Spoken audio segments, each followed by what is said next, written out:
Good morning, everyone. And I say morning because it is like 8 a.m. right now for me. Or, in my case, since I'm a night shifter, it'll be late evening. With that said, you're probably going to see some sunlight beaming in onto my... Yeah, you can see it right there. Beaming in onto me, which you wouldn't normally see.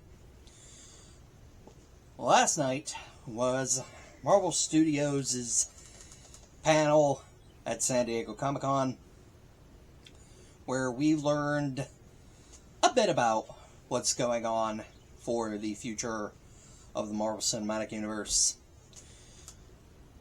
They covered a couple of films that we already know about. Actually, pretty much all the films they talked about we already knew about. They went over Captain America Brave New World, which we got some interesting info on that. They covered the Thunderbolts. They covered the Fantastic Four, which we got some details on that. And they covered the next two Avengers films.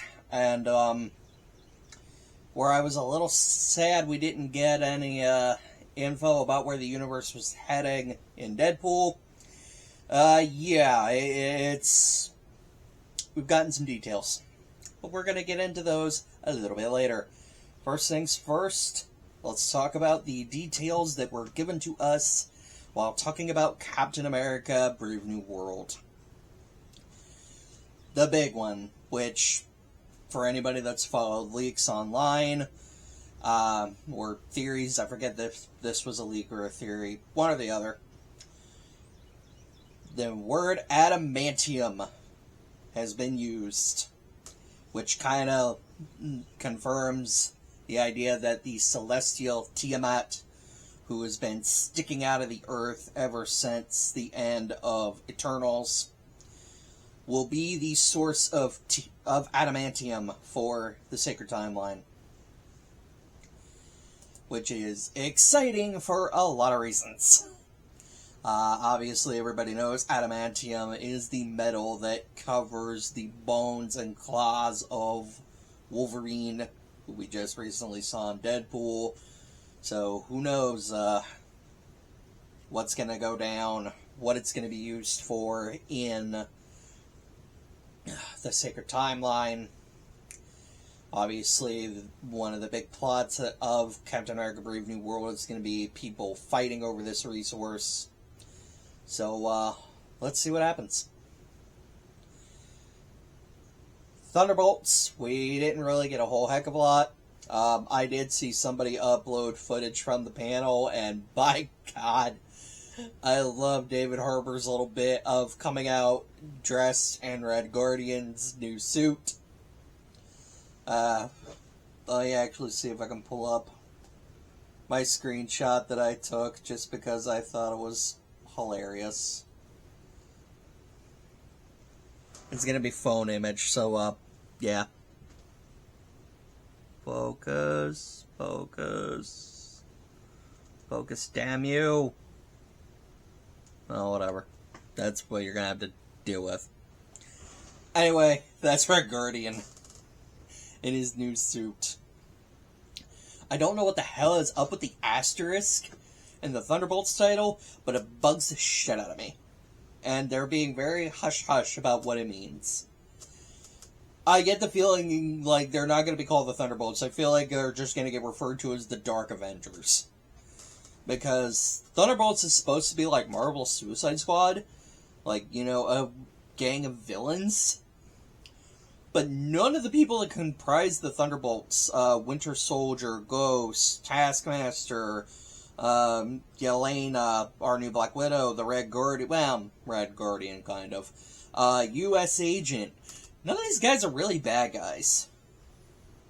So, like, they've been villains, but, like, their backstories don't really lend to them actually being villains.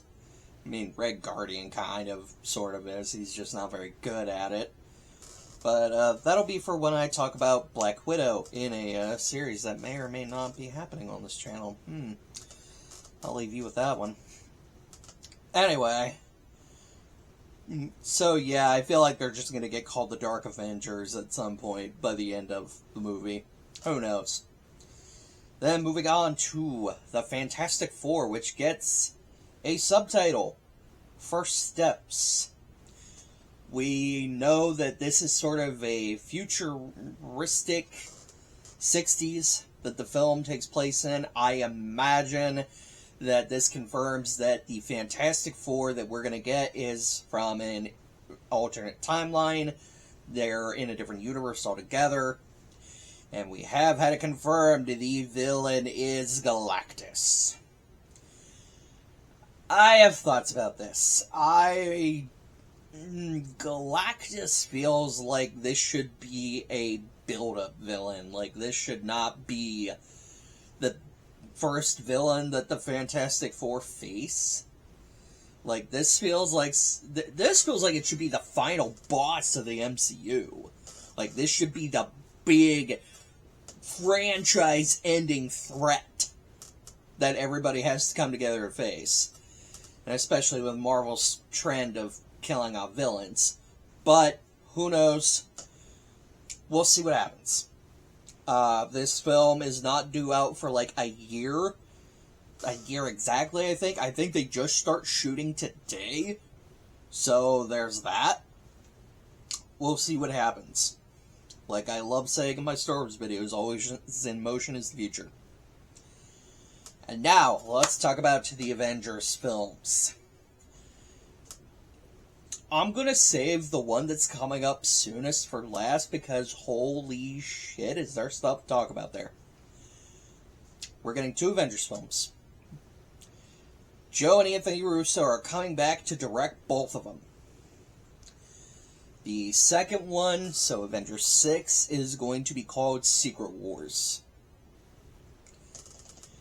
And to set up Secret Wars, we need a certain character that has not been introduced into the MCU just yet.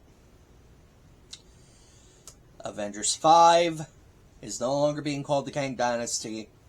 We are very much pivoting away from Kang as being our multiverse saga final boss. We are pivoting to Victor Von Doom. Avengers 5 is going to be called Avengers Doomsday. And in probably the biggest surprise of the whole panel is who is playing Victor Von Doom. Robert Downey Jr. is back in the MCU, and this time he's playing a villain. I am ecstatic and kind of nervous. It's not that I don't think he should play Doom. I think if anybody's gonna play Doom, it should be him. I think he can do it. I'm excited to have RDJ back. I'm a little iffy just because I don't imagine RDJ wants to be tied to this franchise for another 10 years. And I really want Doom to be a recurring villain. Not saying they can't just recast him, and the Doom that we're going to get for Avengers is, just going to be played by RDJ, and then they'll get somebody else to carry the character forward. But, man, they have some setup to do if we're going to now pivot away from the Kang Dynasty to Doom. I think they could do it. It's just all in how they want to execute it. We got four or five films between now and Avengers Doomsday. So, let's see what happens. I'd say my excitement overall is still somewhere in the middle. I want to see what happens. Although RDJ coming back to be Victor Von Doom pushes it up a bit. So, let me know what y'all think down in the comments. Maybe at some point I'm going to talk about how I think they could successfully pivot from Kang to Doom. Like, a way that I think they could do it. But that's probably going to be for a separate video, as well as possibly even a state of everything in the MCU plot-wise. We're not going to talk about outside stuff. Anyways, that's all I've got for today. I will see you guys next time.